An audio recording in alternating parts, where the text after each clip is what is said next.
वाहिगुरू जी का खालसा वाहिगुरू जी की फतेह। ਅਸੀਂ ਇਸ ਸਮੇਂ ਹਰੀਕੇ ਹੈਡ ਤੇ ਖੜੇ ਆ ਤੇ ਜਿਹੜਾ ਪਿਛਲੇ ਕਾਫੀ ਦਿਨਾਂ ਤੋਂ ਇੱਥੇ ਟਸਲ ਚੱਲ ਰਹੀ ਸੀ ਕਿ ਪਾਣੀ ਨਹਿਰਾਂ ਦੇ ਵਿੱਚ ਛੱਡਿਆ ਜਾਵੇ ਜਾਂ ਨਾ ਛੱਡਿਆ ਜਾਵੇ।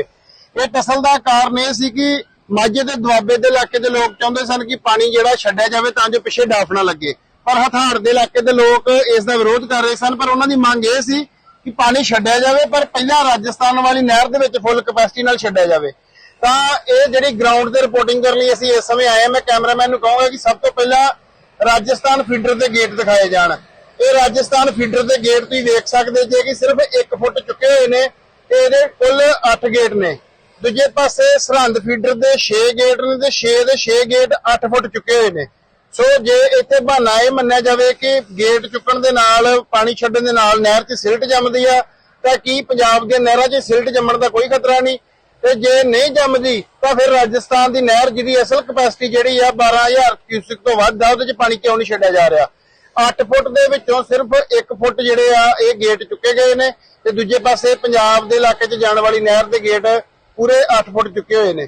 ਸੋ ਤੁਸੀਂ ਇਹ ਵਿਤਕਰਾ ਸਾਫ਼ ਦੇ ਸਕਦੇ ਹੋ। ਇਹਦੇ ਨਾਲ ਅਸਰ ਇਹ ਹੋ ਰਿਹਾ ਕਿ ਹਰੀਕਿਆਂ ਤੋਂ ਜਿਹੜਾ ਪਾਣੀ ਹਥਾੜ ਦੇ ਇਲਾਕੇ 'ਚ ਜਾ ਰਿਹਾ, ਉੱਥੇ ਫਤਿਹਗੜ੍ਹ ਸਭਰਾ ਤੋਂ ਅੱਗੇ ਦਾ ਜਿੰਨਾ ਹਥਾੜ ਦਾ ਇਲਾਕਾ, ਚਾਹੇ ਉਹ ਕਾਲੇ ਕੇ ਹਥਾੜ ਆ, ਚਾਹੇ ਬੰਡਾਲਾ ਪਿੰਡ ਆ, ਚਾਹੇ ਧੀਰਾਕਾਰਾ ਆ, ਤੱਲੀ ਕਲਾਂ, ਮੁੱਠਿਆਂ ਵਾਲੋ, ਸਾਰੇ ਪਿੰਡਾਂ 'ਚ ਬੀਤੀ ਰਾਤ ਤੋਂ ਪਾਣੀ ਦੁਬਾਰਾ ਭਰਨਾ ਸ਼ੁਰੂ ਹੋ ਚੁੱਕਾ ਕਿਉਂਕਿ ਪਹਾੜਾਂ ਦੇ ਵਿੱਚ ਭਾਰੀ ਬਾਰਿਸ਼ ਹੋ ਰਹੀ ਆ ਤੇ ਕੱਲ ਫਿਰ ਮੌਸਮ ਵਿਭਾਗ ਵੱਲੋਂ 8 ਜ਼ਿਲ੍ਹਿਆਂ ਦੇ ਵਿੱਚ ਯੈਲੋ ਅਲਰਟ ਦਿੱਤਾ ਗਿਆ। ਇਹਦੇ ਨਾਲ ਹੀ ਕੱਲ ਆਨੰਦਪੁਰ ਸਾਹਿਬ ਦੇ ਇਲਾਕੇ ਦੇ ਵਿੱਚ, ਸਾਰੇ ਪੁਆਧ ਦੇ ਇਲਾਕੇ ਦੇ ਵਿੱਚ ਭਾਰੀ ਬਾਰਿਸ਼ ਹੋਈ। ਉਸ ਤੋਂ ਬਾਅਦ ਮਾਝੇ ਦੇ ਇਲਾਕੇ ਦੇ ਵਿੱਚ ਵੀ ਬਾਰਿਸ਼ ਹੋਈ। ਸੋ ਬਿਆਸ ਤੇ ਸਤਲੁਜ ਦੇ ਵਿੱਚ ਜਿੱਥੇ ਪਹਾੜਾਂ ਤੋਂ ਪਾਣੀ ਆ ਰਿਹਾ, ਡੈਮਾਂ ਤੋਂ ਪਾਣੀ ਛੱਡਿਆ ਜਾ ਰਿਹਾ, ਪਰ ਉਹਦੇ ਨਾਲ ਅਣਗਿਣਤ ਜਿਹੜਾ ਮਾਤਰਾ ਦੇ ਵਿੱਚ ਪਾਣੀ ਨਦੀਆਂ, ਨਾਲੇ, ਕੱਸੀਆਂ ਦੇ ਰਾਹੀਂ, ਰੋਈਆਂ ਦੇ ਰਾਹੀਂ ਸਾਰੇ ਦੁਆਬੇ ਦੇ ਵਿੱਚੋਂ ਵੀ ਪਾਣੀ ਆ ਰਿਹਾ ਤੇ ਮਾਝੇ ਦੇ ਵਿੱਚੋਂ ਵੀ ਪਾਣੀ ਆ ਰਿਹਾ ਤੇ ਪੁਆਧ ਦੇ ਇਲਾਕੇ ਦੇ ਵਿੱਚੋਂ ਵੀ ਸਤਲੁਜ ਚ ਪਾਣੀ ਆ ਰਿਹਾ। ਸੋ ਤੁਸੀਂ ਇਸ ਸਮੇਂ ਦ੍ਰਿਸ਼ ਦੇਖ ਸਕਦੇ ਜੇ ਕਿ ਦਰਿਆ ਬਿਲਕੁਲ ਆਪਣੇ ਕੰਢਿਆਂ ਤੱਕ ਲੱਗਾ ਹੋਇਆ ਇੱਥੇ ਹਰੀਕੇ ਦੇ ਉੱਪਰ। ਇੱਥੇ ਰਾਜਸਥਾਨ ਦੀ ਨਹਿਰ ਦੇ 8 ਗੇਟ ਸਿਰਫ 1 ਫੁੱਟ ਖੋਲੇ ਹੋਏ ਆ ਤੇ ਪੰਜਾਬ ਵਾਲੀ ਨਹਿਰ ਦੇ 6 ਗੇਟ ਜਿਹੜੇ ਆ ਉਹ 8 ਫੁੱਟ ਖੋਲੇ ਹੋਏ ਆ। ਸੋ ਜੇ ਇਹ 8 ਗੇਟਾਂ ਨੂੰ ਪੂਰਾ 8 ਫੁੱਟ ਖੋਲਿਆ ਜਾਂਦਾ ਤਾਂ ਇਹਦਾ ਪਾਣੀ ਦਾ ਪ੍ਰੈਸ਼ਰ ਆ ਜਿਹੜਾ ਪੰਜਾਬ ਦੇ ਅਗਲੇ ਪਿੰਡਾਂ ਦੇ ਉੱਤੇ ਬਿਲਕੁਲ ਘਟ ਸਕਦਾ ਤੇ ਕਾਫੀ ਹੱਦ ਤੱਕ ਬਚਾਅ ਹੋ ਸਕਦਾ। ਪਰ ਇੱਥੇ ਪ੍ਰਸ਼ਾਸਨ ਵੱਲੋਂ ਲਗਾਤਾਰ ਇਸ ਗੱਲ ਦੀ ਕੋਈ ਹੁਣ ਤੱਕ ਭਾਖੜਾ ਬਿਆਸ ਮੈਨੇਜਮੈਂਟ ਬੋਰਡ ਵੱਲੋਂ ਕੋਈ ਸਫਾਈ ਨਹੀਂ ਆਈ, ਕੋਈ ਹੁਣ ਤੱਕ ਇਹਦਾ ਜਵਾਬ ਤਰਕਸੰਗਤ ਤਰੀਕੇ ਨਾਲ ਨਹੀਂ ਦਿੱਤਾ ਗਿਆ ਕਿ ਇਹਦਾ ਕਾਰਨ ਕੀ ਆ। ਪਿੱਛੇ ਤੁਸੀਂ ਵੇਖ ਸਕਦੇ ਜੇ ਕਿ ਸਤਲੁਜ ਤੇ ਬਿਆਸ ਦਾ ਪਾਣੀ ਜਿਹੜਾ ਆ ਠਾਠਾ ਮਾਰਦਾ ਦਰਿਆ ਦੇ ਕੰਢਿਆਂ ਤੱਕ ਲੱਗਾ ਹੋਇਆ।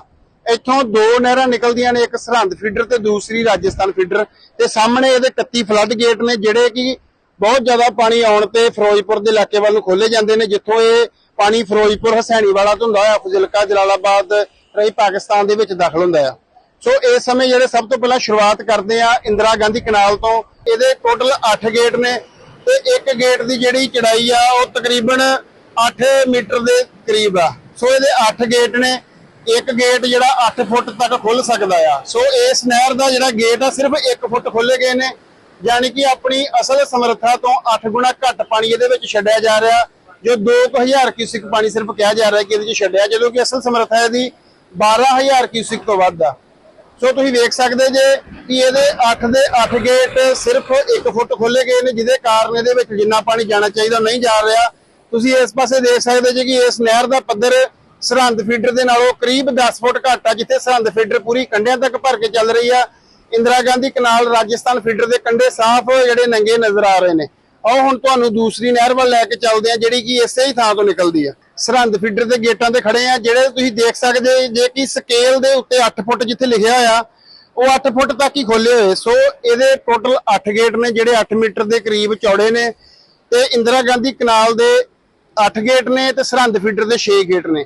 ਇਹਦੇ 6 ਦੇ 6 ਗੇਟ 8 ਫੁੱਟ ਤੱਕ ਚੁੱਕੇ ਹੋਏ ਨੇ ਤੇ ਇੰਦਰਾ ਗਾਂਧੀ ਕਨਾਲ ਦੇ 8 ਦੇ 8 ਗੇਟ ਸਿਰਫ 1 ਫੁੱਟ ਚੁੱਕੇ ਹੋਏ ਨੇ। ਸੋ ਤੁਸੀਂ ਵੇਖ ਸਕਦੇ ਜੇ ਕਿ ਸਰਹੰਦ ਫੀਡਰ ਜਿਹੜੀ ਆਪਣੀ ਪੂਰੀ ਕੈਪੈਸਿਟੀ ਦੇ ਨਾਲ ਕੰਢਿਆਂ ਤੱਕ ਪਾਣੀ ਭਰ ਕੇ ਲਿਜਾ ਰਹੀ ਆ।